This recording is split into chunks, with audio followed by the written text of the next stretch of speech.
Meus irmãos, na última oportunidade, nós vimos os versos 51 e 53 do capítulo 13 de Mateus como um chamado à responsabilidade sobre o entendimento daqueles que haviam ouvido as parábolas do reino dos céus. E isso diz respeito a nós, porque nós também ouvimos. Por meio da pergunta que o Senhor Jesus fez aos seus discípulos, nós aprendemos que nós precisamos compreender o Evangelho. Por quê? Porque sem compreensão não existe uma fé autêntica. Aprendemos também que não devemos achar que nós entendemos rápido demais aquelas coisas que nós não entendemos. Então, o Senhor comparou os seus discípulos a mestres da lei, a uma nova classe de escribas esses que se tornaram discípulos do reino dos céus. Aprendemos que todos os discípulos do Senhor, eles possuem um valioso tesouro, a saber, o Evangelho do nosso Senhor Jesus Cristo. E que esse tesouro não foi nos dado simplesmente para nos enriquecer, mas foi nos dado para enriquecer os outros, para reparti-lo. Hoje, nós veremos um dos textos mais mal interpretados das Escrituras e vamos tentar trazer um pouco de luz a esse texto. Avancemos então, lendo o Evangelho do nosso Senhor Jesus Cristo, conforme Mateus, no capítulo 13, a partir do verso 54, onde a santa palavra do Senhor nos diz o seguinte: E, chegando à sua cidade, passou a ensinar o povo na sinagoga, de tal modo que eles se maravilhavam e perguntavam: De onde veio a este a sabedoria e esses poderes miraculosos? Não é este o filho do carpinteiro? A sua mãe não se chama Maria? E seus irmãos não são Tiago, José, Simão e Judas? E as suas irmãs não vivem todas entre nós? De onde, então, vem a este todas estas coisas? E ficavam escandalizados por causa dele. Jesus, porém, lhes disse: Não há profeta desprezado ou sem honra, a não ser na sua própria cidade e na sua própria casa.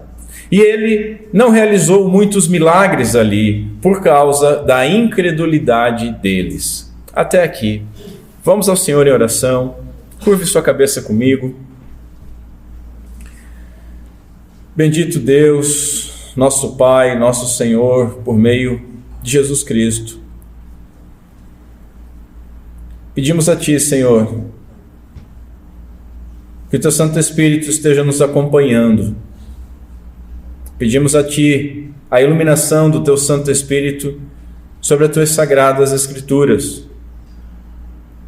Ajuda-me nas minhas debilidades e ajuda cada irmão aqui, Senhor, para que possamos compreender e, compreendendo, possamos crer e nos apropriarmos, e crendo e tendo posse da Tua Palavra, que possamos praticá-la no nosso dia a dia, para a honra e glória do Teu santo nome. Pedimos essas coisas em nome de Cristo Jesus. Amém. Meus irmãos, hoje nós veremos então que Jesus, ele se revelou como um profeta poderoso, por meio da sabedoria do seu ensino e por meio também dos seus poderes miraculosos. Depois nós veremos que ele foi um profeta questionado, porque o povo duvidou dele. Duvidou dele por conta da sua origem simples e pela familiaridade que essas pessoas tinham com o Senhor Jesus. Por último, nós veremos que Jesus foi um profeta desprezado, porque aquele povo se escandalizou por causa dele.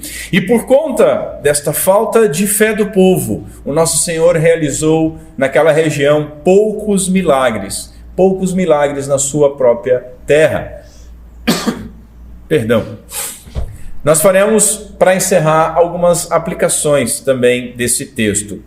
Meus irmãos, esse texto ele mostra o início da crescente rejeição que o nosso Senhor sofreu, que antecede o bloco narrativo que vai iniciar no capítulo 14 e vai até o capítulo 17, que é chamado por muitos como a sombra da cruz.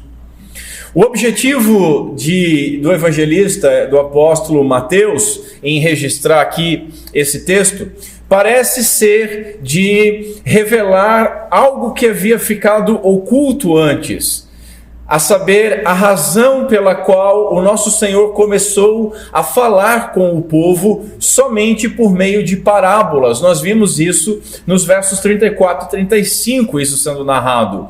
E aqui, Mateus, ele coloca a razão disso, por causa da incredulidade deles, verso 58. E aí, então, ele encerra a narrativa das parábolas do reino com esse registro. O título dessa mensagem, eu usei Jesus, o profeta rejeitado em sua terra, mas bem que poderia ser também Jesus, o rei rejeitado em sua própria terra, uma vez que essa seção segue as parábolas do reino, mostrando que Jesus é este rei e mostra ele na terra onde ele foi criado, não onde ele nasceu em Belém, mas passou a maior parte da sua vida na região de Nazaré. Meus irmãos, eu creio que esse texto ele irá nos confrontar com o perigo terrível da incredulidade, principalmente diante de tantos privilégios que nós, como igreja, nós gozamos. Eu espero sinceramente e confiadamente que o Espírito Santo de Deus use esta mensagem para revelar a nós algumas causas da incredulidade que há em nossos corações, trazendo assim arrependimento e uma fé viva e sincera no nosso Senhor Jesus Cristo. Nós lemos na liturgia um texto de Lucas, capítulo 4, que é bem semelhante a esse que nós lemos aqui, né? Lá, após ser tentado por Satanás, Jesus ele vai a Nazaré e na sinagoga ele toma de um rolo e lê o profeta Isaías, afirmando então que naquele dia aquela profecia havia se cumprido. Depois, ao afirmar como Deus fez com os profetas do passado, fez com que estes homens fossem até pessoas não judias e que fossem honradas por estas pessoas, enquanto eram desprezados pelo povo judeu, o povo que estava ali ouviu, se irou e tentou matar o nosso Senhor.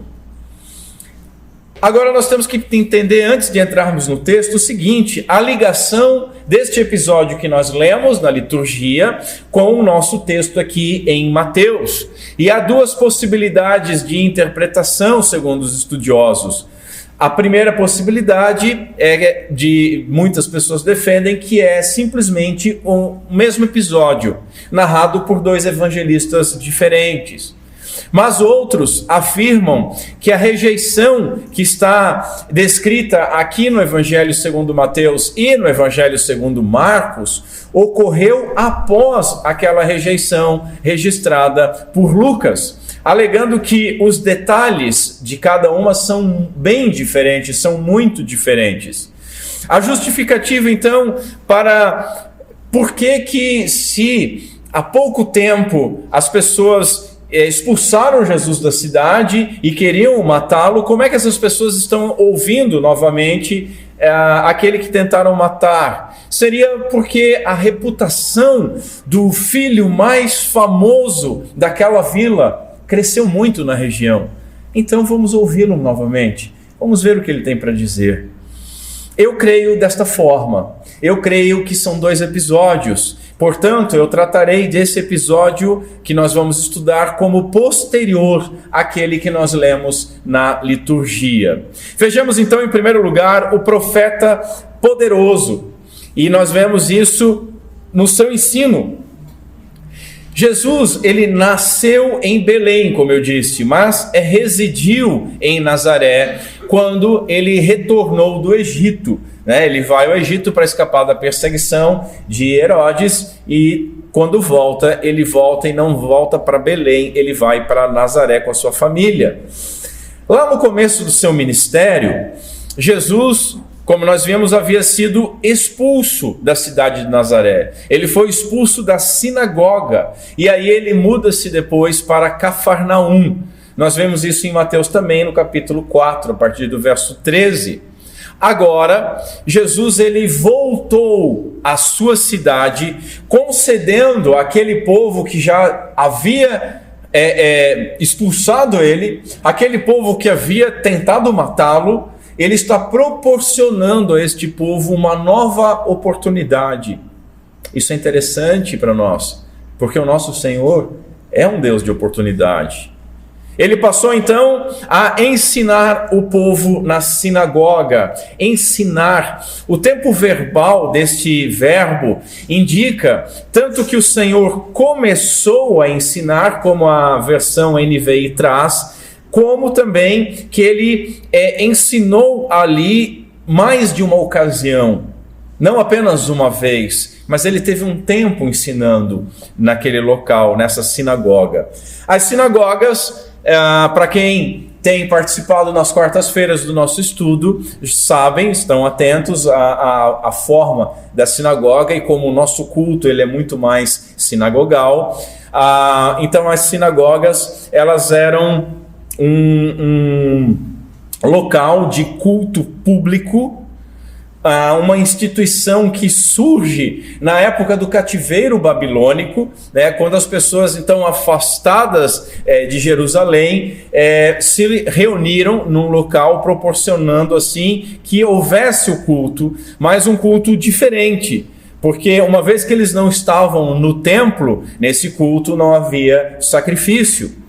Depois, essa forma de reunião e esses locais para reunião foram utilizados nas dispersações dos judeus, né? Nós encontramos então em Atos dos Apóstolos os judeus da diáspora reunidos em sinagogas por toda aquela região, e Paulo e os demais apóstolos começando sempre a evangelizar pelas sinagogas. O modelo de culto, como eu antecipei, ele é muito mais semelhante ao nosso modelo cristão do que o modelo de templo, apesar de muitas igrejas insistirem em observar o modelo de culto no templo. Esse modelo não seria mais o correto para nós. Nesse culto, nas sinagogas, não havia sacrifício, como eu falei. Então, o que fazia parte deste culto? Leitura das Escrituras, como nós vimos Jesus lendo, oração, canto, né? E é isso. Era um culto simples, assim como o nosso culto é simples. O culto a Deus é simples porque o objeto de culto, o nosso Senhor, é grandioso. E nada pode ser maior ou tentar ser maior, conflitar com ele. Veja, o nosso Senhor Jesus, ele ensinou nas sinagogas, mas ele não se limitou a elas, né? E o nosso Senhor, ele não apenas ensinava, mas ele ensinava, em segundo lugar, mostrando sabedoria. Ensinar é fácil, ensinar mostrando sabedoria é outro patamar, e esse é o patamar do nosso Senhor. Nós vimos que Jesus, na primeira oportunidade em Nazaré, ele leu a profecia de Isaías, que se encontra no capítulo 61, dizendo: o Espírito do Senhor é sobre mim, pois que me ungiu para evangelizar os pobres. Enviou-me para curar os quebrantados de coração e a pregar a liberdade aos cativos e restauração de vista aos cegos e pôr em liberdade os oprimidos e anunciar o ano aceitável do Senhor, o ano de graça, que não é um ano literal, é o tempo de graça que nós usufruímos até hoje, né? Para os dispensacionalistas fica meio... Mas é um ano de graça, é o tempo de graça. Veja, depois de fechar o rolo, o nosso Senhor sentou-se. Quem ensinava ficava sentado. Isso era uma boa prática. Eu que estou com dor nas costas ia adorar estar sentado, mas aí os irmãos iam ter que me aturar até umas 3 horas da tarde, no mínimo. Ele se assenta e começa então a dizer-lhes: hoje se cumpriu essa escritura em vossos ouvidos. Note, O Lucas traz esse texto, mas ele não traz o que Jesus fala mais, né? Jesus falou mais do que isso. Sem dúvidas, os ensinamentos do nosso Senhor, eles continuaram não só nessa primeira passagem dele por Nazaré, mas em todos os lugares que ele foi, e também nessa segunda passagem, nesse retorno, as mensagens de Jesus continuaram sendo aquilo que sempre foram. Conforme nós lemos lá em João capítulo 7, nunca, jamais, homem algum falou assim como este homem. As pessoas admiradas com a sabedoria do nosso Senhor. Nós lemos os testemunhos de que Jesus ensinava com autoridade. Lembram no final do Sermão do Monte, né? Ele ensinava com autoridade, não como os líderes da época. Nós lemos que o coração das pessoas que ouviam o Senhor ardia enquanto ouviam. Nós lemos esse relato, por exemplo, no caminho de Emaús, né? Quando Jesus junta-se aos discípulos e começa a ensiná-los. As doutrinas do nosso Senhor Jesus Cristo, elas eram entregues de maneira tão graciosa e com tanto poder e com tanta autoridade que despertavam a admiração de todos aqueles que ouviam. Ninguém ficava sem reação, esqueci o termo. Ninguém ficava sem reação. Havia uma coisa meio de ame ou odeie no nosso Senhor, mas o ódio das pessoas não eram por algum problema no Senhor, não eram por alguma falha no Senhor, mas era porque a luz brilhava sobre as trevas e as trevas não queriam que essa luz brilhasse. Ele ensinava coisas novas e velhas, como nós vimos no texto anterior, que ele disse que os seus discípulos ensinariam. Ele ensinava coisas novas e velhas da história da redenção. E além disso, além do ensino, em terceiro lugar, o nosso Senhor demonstrava poderes miraculosos. Além de pregar, Jesus também, segundo o texto que ele leu de Isaías 61, ele curou os quebrantados de coração. Além de pregar, ele restaurou vista aos cegos e pôs em liberdade os oprimidos. E muitas vezes fez isso por meio de milagres, por meio da operação poderosa. Os seus milagres, meus irmãos, eles eram a confirmação do seu poder e sabedoria. Às vezes as pessoas colocam o carro na frente dos bois e erram. Os milagres de Jesus eram a confirmação daquilo que ele era. Alguns comentaristas afirmam que o povo se referia aos milagres realizados por Jesus não em Nazaré, mas em Cafarnaum, que ficava a cerca de 30 quilômetros de Nazaré. Todavia, quando nós lemos o texto com atenção, nós vemos que afirma o seguinte: ele não realizou muitos milagres ali. Ora, se ele não realizou muitos milagres, está evidente que milagres ele realizou, sendo estes poucos. E a gente vai estudar ao longo do texto o porquê destes poucos. Em Marcos, no capítulo 6, nós lemos o seguinte: que Jesus, ele somente curou alguns poucos enfermos. Isso justificaria o maravilhamento do povo nessa ocasião. Não era só de ouvir falar, mas eles ouviram falar dos milagres, mas eles ouviram o Senhor falando, ensinando e viram os seus sinais maravilhosos, ainda que poucos. Eles viram e se maravilhavam diante do poder demonstrado pelo Senhor. Viram e se maravilhavam, mas não creram nele. E um canarinho quer entrar na janela. Não creram nele. E não adianta de nada, meus irmãos, nós ouvirmos e não crermos. Não adianta de nada nós nos maravilharmos, como eu achei maravilhoso esse canarinho na janela, e não crermos que há um Deus criador de todas as coisas, e não crermos que esse Deus criador de todas as coisas enviou o seu Filho para morrer por nós. Veja, eles não puderam negar a sabedoria que ouviam. Eles não puderam negar os milagres que eles viam. Mas o que eles podiam negar, negaram. Era a fé. E assim, em segundo lugar, vejamos que Jesus é o profeta questionado. Olha a dúvida de onde este veio.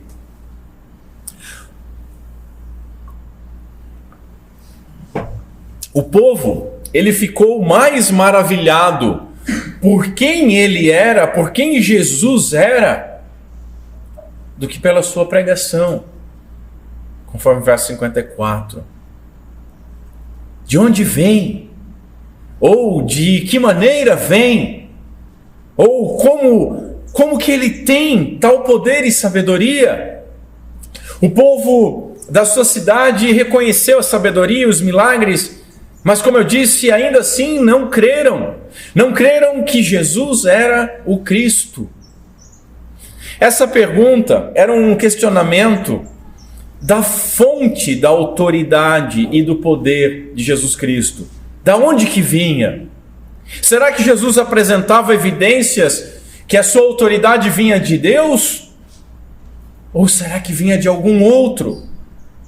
Lembrem que os fariseus, no capítulo 12 nós vimos isso, não podendo negar os milagres do nosso Senhor, pecaram contra o Espírito Santo de Deus, afirmando que Jesus operava por meio do poder de Belzebu.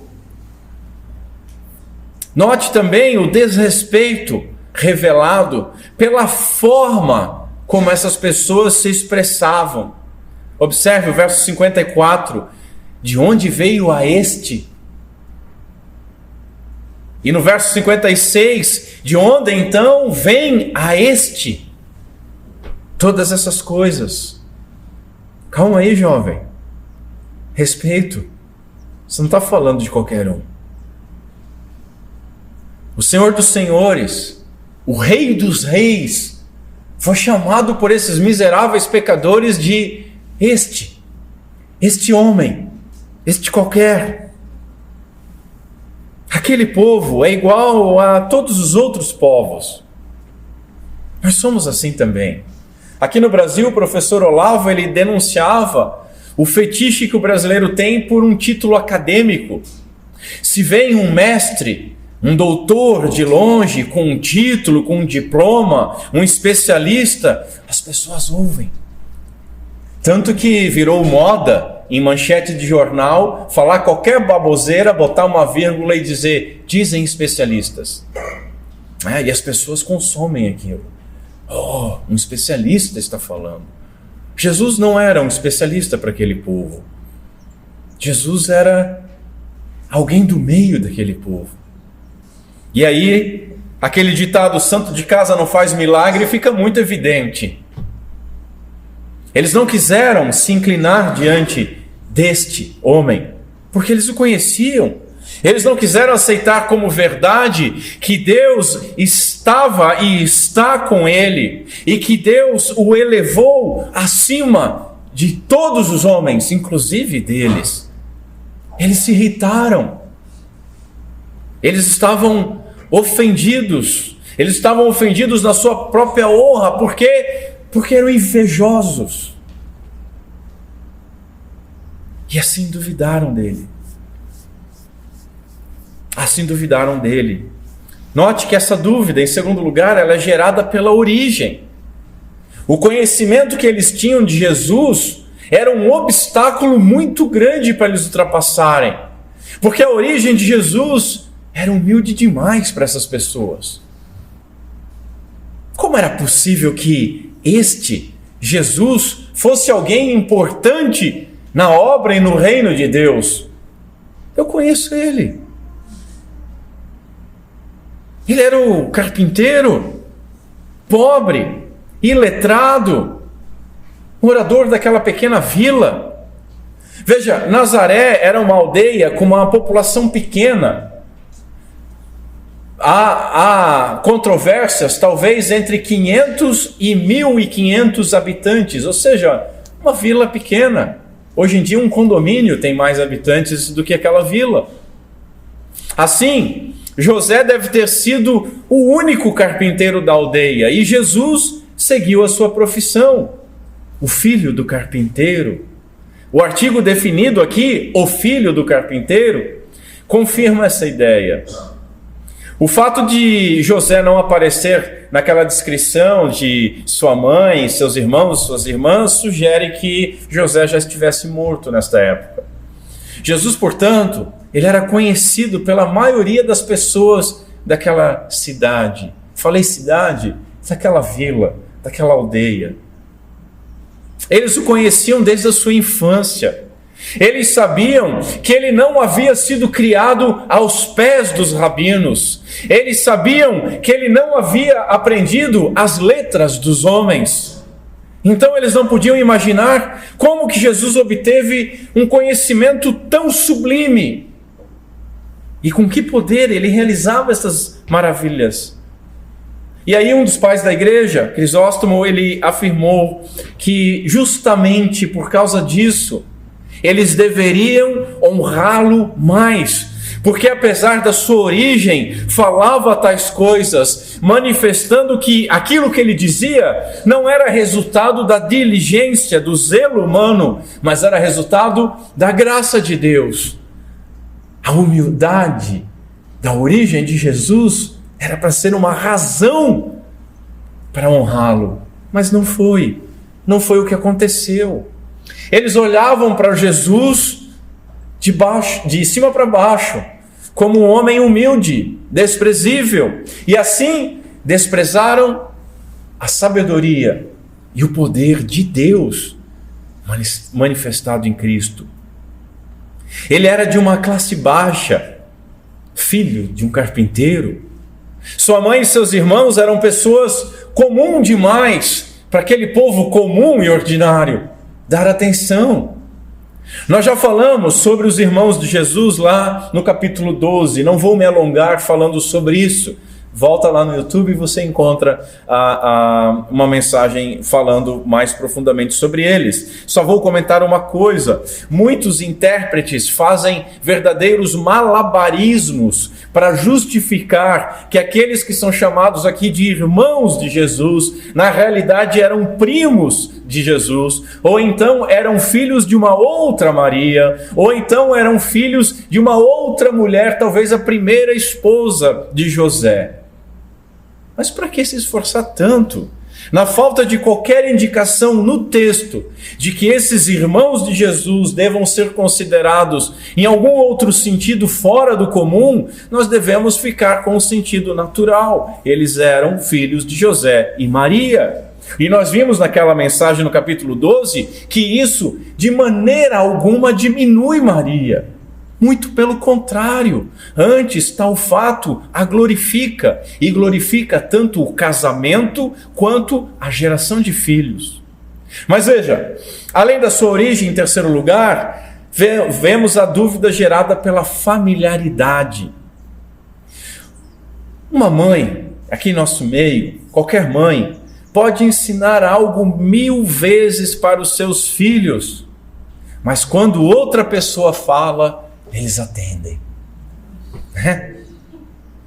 Uma esposa pode aconselhar o seu marido a fazer dieta, a fazer exercícios 1000 vezes, mas quando o médico diz, olha, está na hora de fazer porque lá no final do corredor já está a morte batendo, ele atende, se matricula na academia, compra até whey.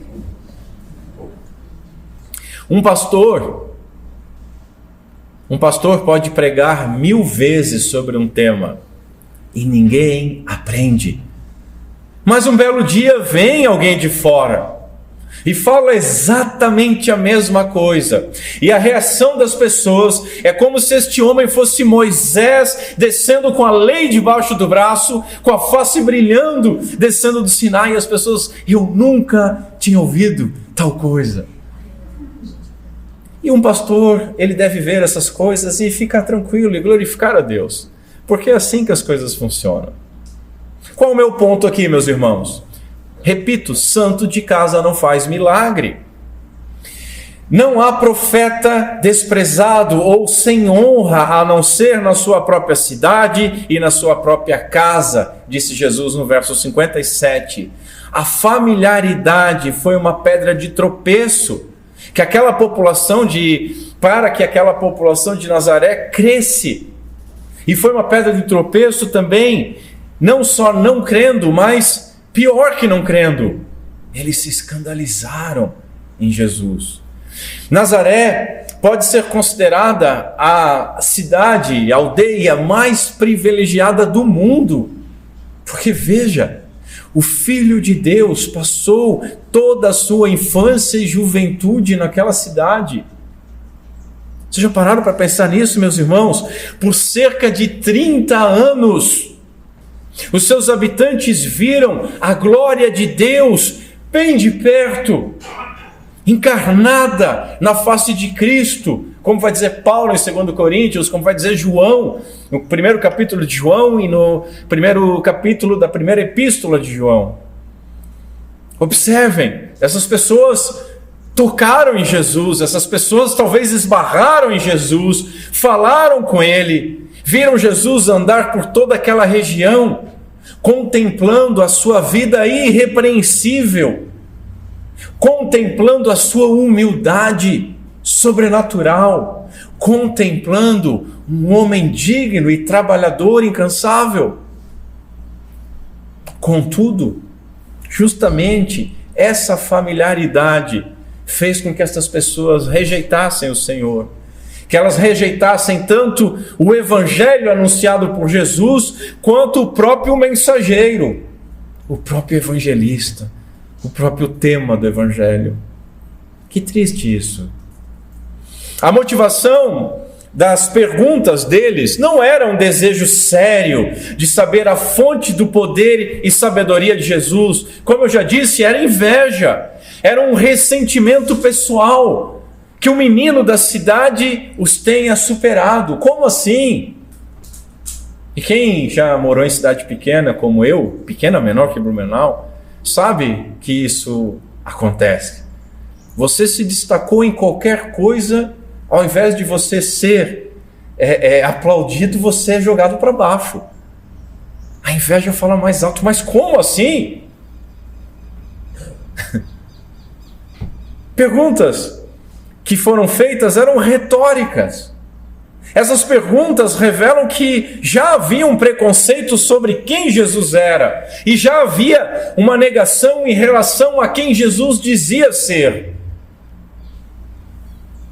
Um puritano chamado Matthew Henry afirma que por dizerem que suas irmãs também estão todas conosco, eles deveriam tê-lo amado e respeitado ainda mais, porque Jesus era um deles.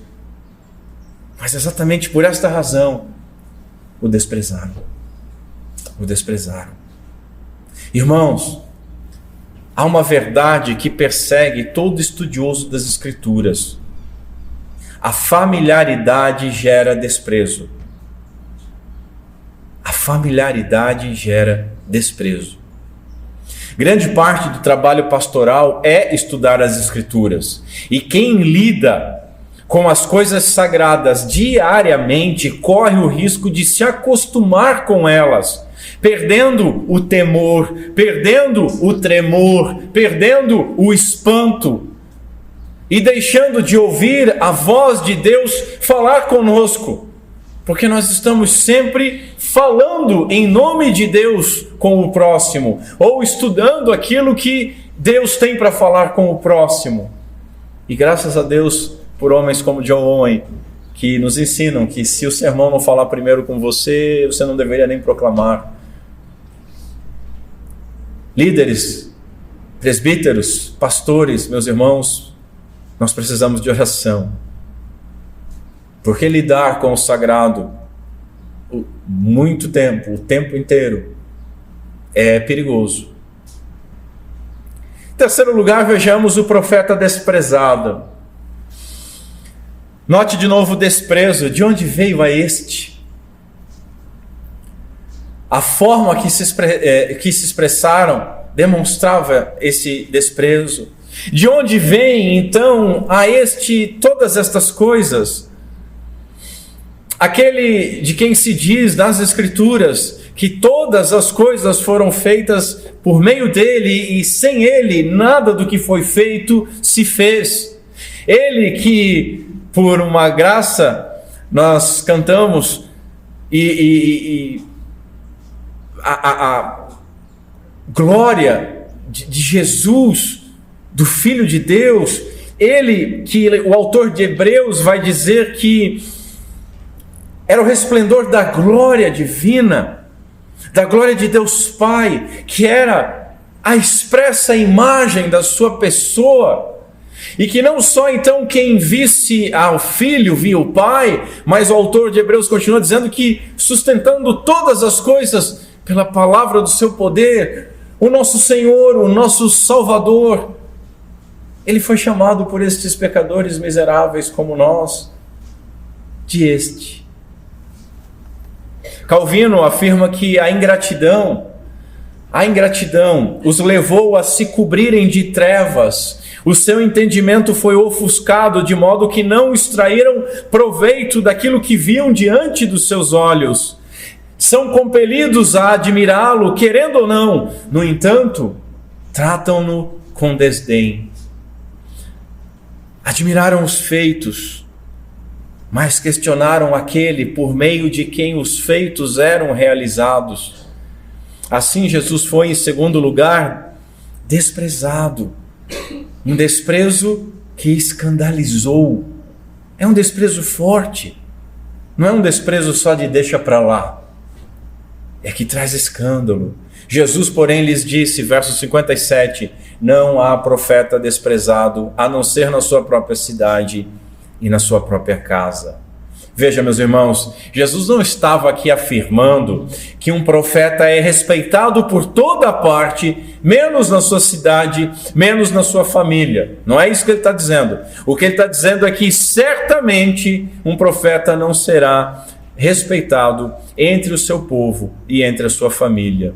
Jesus, ele deixou claro que não foi apenas o povo da cidade, mas também os da sua casa que não creram. Não é honrado pelos da sua casa. Normalmente, o lar é um porto seguro.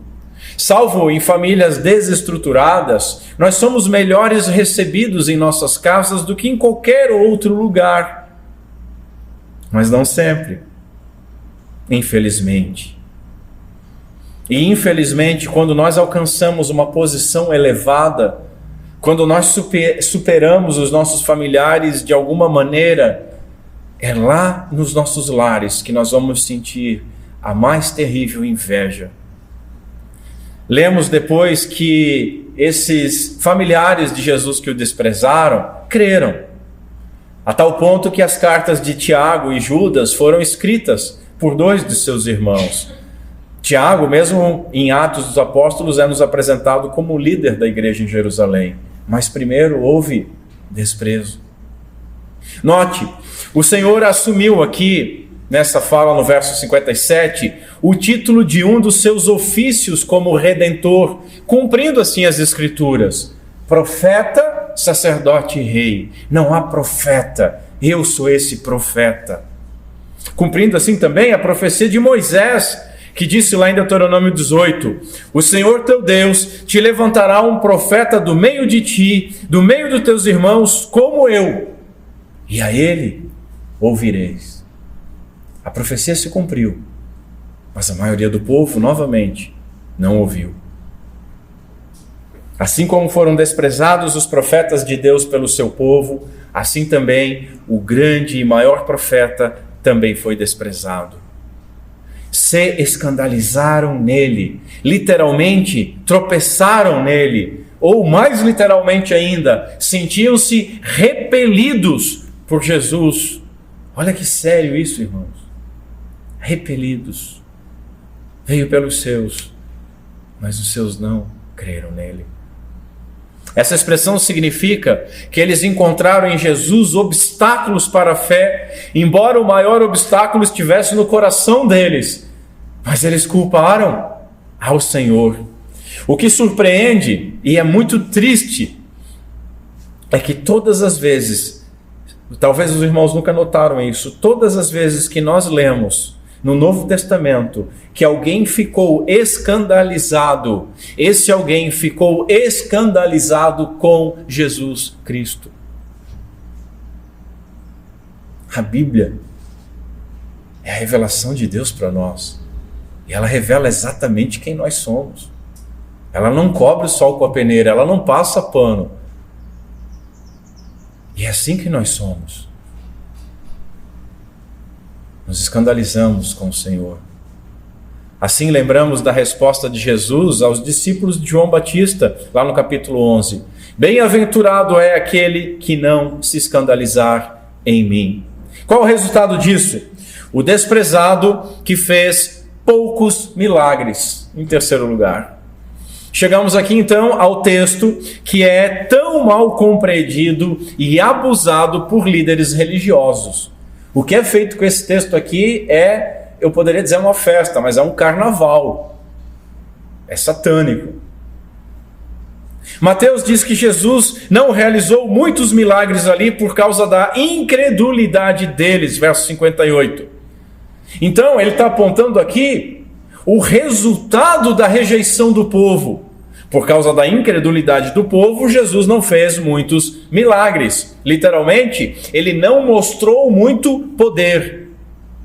Contudo, nós lemos em Marcos que Jesus somente curou alguns poucos enfermos. A gente leu isso lá no início, lembra? Ou seja, ele operou milagres em Nazaré. Mas o que quer dizer este verso? O que Mateus está dizendo? Alguns críticos, eles afirmam que... Perdão, não é críticos. Alguns que eu critico. Alguns líderes, estudiosos e pastores, afirmam que a incredulidade do homem pode refrear o poder de Deus. Outros, que Deus depende da fé do homem para então realizar maravilhas. E aí a cereja do bolo estragado dessas pessoas é que, se nós tivermos fé suficiente, então Deus sempre vai operar milagres. Mas será que é assim, irmãos? Veja, primeira coisa, se você sair daqui só guardando isso, eu ganhei a minha manhã. Deus pode fazer tudo aquilo que Ele desejar, independente da fé de qualquer homem e independente da incredulidade de todo e qualquer homem, inclusive de todos os homens. Deus pode fazer o que Ele quiser fazer. Nada o limita e nada poderia limitá-lo. Jamais. Então, o nosso Senhor Jesus, Ele não precisava da fé dos nazarenos para ter poder ou para demonstrar poder. O poder de Jesus jamais dependeu e jamais dependerá da fé das pessoas. Guarde isso no mais profundo do seu coração. Não diminua o nosso Deus triuno. Não coloque o poder do nosso Deus debaixo da manifestação de um dom da graça de Deus, que é a fé. Ele não operou muitos milagres, porque veja, milagres sem fé são contraprodutivos. Esse é o ponto. Contraprodutivos. Por que vou operar milagres diante de uma população que não crê? E mais, milagres sem fé são condenatórios. É só ver o que os fariseus fizeram. Blasfemaram contra o Espírito Santo. O nosso Senhor não lançaria pérolas aos porcos. E Ele não faria milagres para entreter as pessoas. Jesus fez muitos milagres. O Evangelho de João diz que se fosse descrito tudo o que ele fez, não haveria livros na terra suficiente para registrar. Mas ao mesmo tempo, a gente lê que algumas pessoas chegavam, mostre-nos um sinal para nós crermos. E o que Jesus disse? Nenhum sinal vos será dado, a não ser o sinal de Jonas. Ele não veio para entreter as pessoas. Jesus não fazia milagres. Presta atenção nisso, isso é uma nota da Bíblia de Genebra. Jesus não fazia milagres para fazer com que as pessoas tivessem fé. Jesus fazia milagres para confirmar a fé e para direcionar a fé, não para fazer com que tivesse fé. Esse é o argumento das cruzadas evangelísticas. Então, se houver milagres, as pessoas vão crer. E fabrica-se milagres, e as pessoas também não creem. Não adianta nada. Os milagres, meus irmãos, eram sinais. João deixa isso muito claro, sinais. Sinais de que Jesus era quem ele dizia ser, o Filho de Deus. Eles testificavam que ele era o Messias prometido, o Cristo de Deus. Inclusive, observe que Jesus realizou aqui em Nazaré poucos milagres. Para quê? Para que ninguém pudesse dizer o seguinte: mas também, né? Se ele houvesse feito um milagrezinho aqui, as pessoas teriam crido. Mas ele fez e não creram. Então ele foi embora e não fez mais nenhum. Muitos dizem que estudiosos que o verso 58 aqui de Mateus, ele suaviza a declaração lá de Marcos, no capítulo 6, que diz assim: e não pôde fazer ali nenhum milagre, exceto impor as mãos sobre alguns doentes e curá-los. Então, eu já vi isso, muita gente pega o texto de Marcos e diz que Jesus não operou por causa da falta de fé, e aí pega essa primeira parte do verso, e não pôde fazer ali nenhum milagre. Então Jesus, notem o que está sendo dito, nenhum milagre, ou seja, ele não fez milagre nenhum, e ele não pôde fazer, alguma coisa impediu Jesus de fazer. E aí aquilo que eu digo, que o nosso irmão Mauro sempre lembra, a gente precisa aprender primeiro o português, antes de querer falar alguma coisa a respeito de um texto da Escritura. Porque o que o texto diz é: e não pôde fazer ali nenhum milagre, vírgula, exceto impor as mãos sobre alguns doentes e curá-los. Então ele fez milagres. Há uma construção nesse texto. Marcos mencionou a cura de alguns doentes. Então essa expressão não pôde relaciona-se, meus irmãos, à missão de Jesus. Não que o poder dele foi impedido, mas esse não pôde relaciona-se à missão da mesma maneira que Jesus não podia transformar pedra em pão, sem violar a sua missão. E essa foi a tentação de Satanás. Ele tinha poder, ele tinha fome, era fome e a vontade de comer, literalmente junto. Mas ele não podia, porque contrariava a sua missão. Jesus, repito, não veio para ser um operador de milagres. O seu ministério e missão não eram espetáculos. Ele não veio fazer um show da fé. Um teólogo diz que ele não abençoaria pessoas que não tivessem o desejo de ser abençoadas. Que ele não satisfaria necessidades onde não houvesse a consciência da necessidade. Que ele não curaria pessoas que não queriam admitir que estavam doentes, e principalmente doentes espirituais.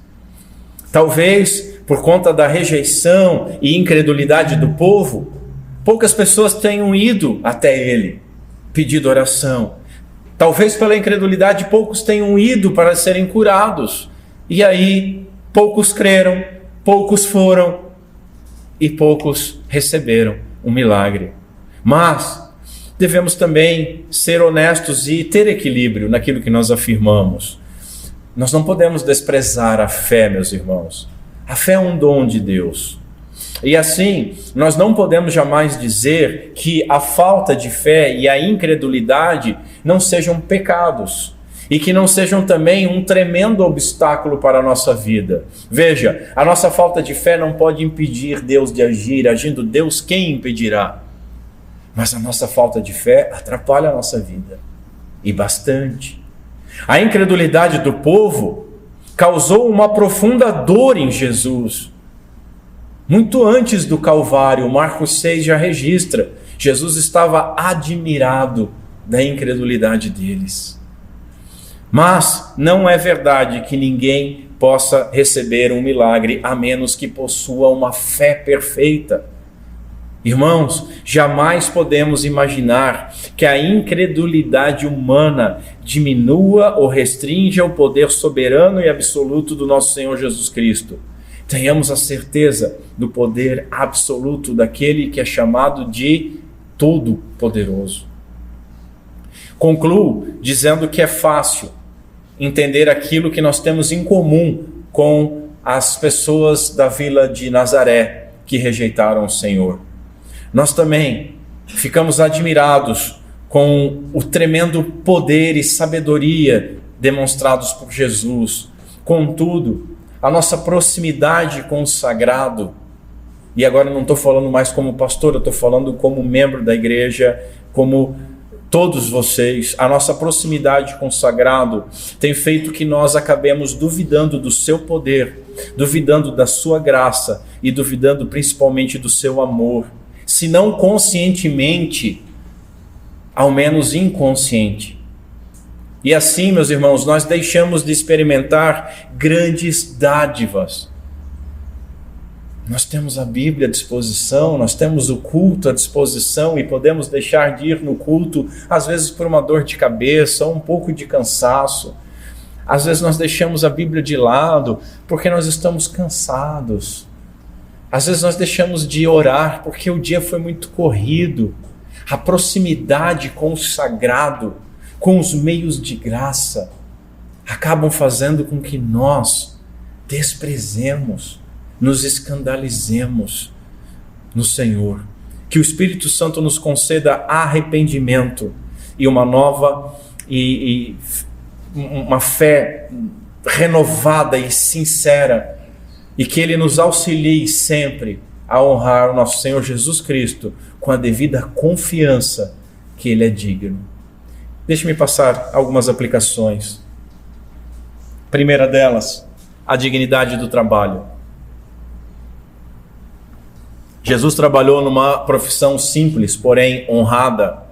Veja, o Senhor dos Senhores, Ele trabalhou dia após dia em Nazaré. Portanto, meus irmãos, nós não devemos desprezar nenhum tipo de trabalho lícito, seja ele humilde ou pesado. Que o exemplo de Jesus em seguir a profissão do Pai desperte vocês, pais, a encaminharem os seus filhos a uma profissão desde cedo. Não há maior erro que os pais podem praticar do que criar os seus filhos para passarem o tempo na indolência. Esse Jesus que trabalhou pode ajudar cada um de nós nos nossos trabalhos. Ele pode ajudar você a suportar o peso ou a pressão do seu trabalho. Ele pode ajudar você com a ansiedade por uma promoção. Ele pode ajudar você com as dificuldades do seu novo trabalho. Ele pode ajudar você ainda, talvez, a conseguir um trabalho, caso você não tenha. Ou conseguir um trabalho que não coloque empecilho para você estar na igreja no dia do Senhor. Nós lemos hoje no Decálogo: 6 dias trabalhará o homem, mas o 7º dia é a Shabá. Que Deus nos ajude a entender isso é Bíblia. E que Deus nos ajude a procurar, se estamos acomodados, e a conseguir um emprego que permita que nós trabalhemos 6 dias, mas o dia do Senhor nós estejamos na igreja. Segunda aplicação, devemos crer em milagres. Veja, nós não podemos nos familiarizar demais com um Jesus, ok, vivo, mas que está distante, que está despreocupado conosco. Isso é falta de fé, isso é negar a fé. Jesus está bem perto e Ele é poderoso para nos auxiliar nos relacionamentos problemáticos com uma filha, nas doenças que têm afligido os nossos familiares, afligido a nossa vida e tem nos tirado a paz, tem nos tirado a alegria, tem atrapalhado o nosso trabalho. Ou nas perseguições dos colegas de trabalho, dos colegas da escola, ou então na criação de filhos rebeldes, ou ainda na manutenção ou na renovação dos nossos casamentos, ou ainda com aquele complexo que você pode trazer, com aquele trauma que você pode carregar, com aquela depressão que está te assolando e afligindo. O Senhor é poderoso e é soberano sobre toda e qualquer situação. O povo de Nazaré duvidou e não foi a Cristo, e por isso experimentou poucos milagres. Então, vamos aprender com isso a fazer o correto e vamos a Cristo, mas vamos com fé, vamos com esperança e vamos confiando na sua soberania. Não na nossa vontade, mas na sua soberania. Terceira aplicação: cuidemos em não desprezar as bênçãos que nos rodeiam. Quantos de nós damos o devido valor à nossa liberdade, ao privilégio de viver num país onde temos liberdade para adorar a Deus publicamente, pelo privilégio de termos inúmeras versões das Escrituras, de termos literatura saudável evangélica em abundância, de termos acesso à pregação expositiva semanalmente, de termos acesso a uma classe de estudos como a nossa de quarta-feira, ou uma escola dominical, de termos acesso a cursos pagos ou gratuitos de maneira abundante na internet. Meus irmãos, é lamentável que a familiaridade gera o desrespeito, que nos leva à ingratidão, que nos leva ao desprezo. Será que nós não temos desprezado essas dádivas que Deus tem nos concedido? O que nós temos feito do nosso tempo? O que nós temos feito com as dádivas que o Senhor nos deu? Quarta aplicação: bem-aventurados aqueles que não viram e creram. Talvez alguns de vocês já tenham pensado como eu pensei, e já confessei isso de púlpito: se eu tivesse visto o mar abrir, se eu tivesse visto Jesus curando alguém, a minha fé seria diferente, a minha vida seria diferente. Eu já caí nesse erro. Não caia nesse erro, porque aquelas pessoas viram e ouviram Jesus e nem por isso creram. Mesmo que nós tivéssemos visto pessoalmente e ouvido pessoalmente o Senhor, se tivéssemos vivido perto dele, nós teríamos as mesmas dificuldades. Se não for a graça de Deus, o Espírito Santo nos auxiliando. Aliás, meus irmãos, nós somos o povo de Nazaré. É apenas a graça imerecida que nos permite crer. Quinta aplicação: note o amor de Deus em dar oportunidades. O povo de Nazaré já havia tentado matar Jesus. Mesmo assim, ele voltou, pregando e operando maravilhas e chamando ao arrependimento. Quantos de nós, se tivéssemos naquela situação, só voltaríamos com um exército para passar o carro em cima daquele povo? Por muito menos. João queria que descesse fogo do céu. Talvez nós já tenhamos duvidado e desprezado do Senhor. Talvez muitas pessoas não entendem e jogam quando Nietzsche falou: Deus está morto. Talvez nós tenhamos vivido isso, nós tenhamos matado Deus da nossa vida por tamanho desprezo, por tamanho descuidado com as coisas sagradas. Mas Ele, meus irmãos, Ele não nos despreza. Ele não nos abandona, pelo contrário, Ele estende as suas benditas mãos em nossa direção, as suas mãos que foram perfuradas na batalha que ele venceu na cruz. E essas mãos nos oferecem paz, salvação, alívio, conforto, força. As misericórdias do Senhor e o amor de Deus revelados aqui no texto nos convidam a amá-lo mais ainda. Sexta aplicação, aprendemos sobre o poder destrutivo da maldita incredulidade. Ela faz com que homens desprezem e se escandalizem em Jesus Cristo. A incredulidade é tão terrível e poderosa que é a única coisa que pode impedir a salvação de alguém. A própria incredulidade. Os nossos pecados, meus irmãos, não importam quantos sejam, podem ser todos perdoados. Todos. E a incredulidade também é um pecado. E por isso nós devemos pedir perdão a Deus por ela. Agora, a incredulidade é um pecado que, se nós não abandonarmos, ela vai nos derrubar. O amor do Pai e a graça de Cristo, pelo poder do Espírito Santo, estão prontos para receber e perdoar todos os pecadores que crerem. Portanto, creia, meu amigo. Outra aplicação: é em Cristo que nós encontramos esse perdão que precisamos. A nossa falta de fé, desprezo, dúvidas, questionamentos, a nossa irreverência pelo seu santo nome, pela sua santa palavra, pela sua santidade, todas essas coisas foram pagas por Jesus Cristo na cruz.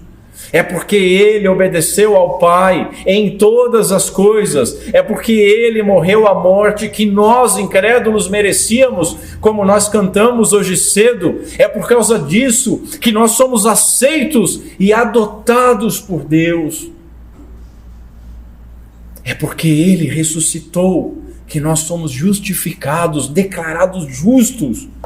É porque ele e o Pai enviaram o seu Santo Espírito que nós podemos vencer a incredulidade que nos atormenta e clamar para que ele nos conceda uma fé inabalável, dizendo: Senhor, nós cremos, ajuda na nossa incredulidade, como aquele pai desesperado falou para o Senhor Jesus.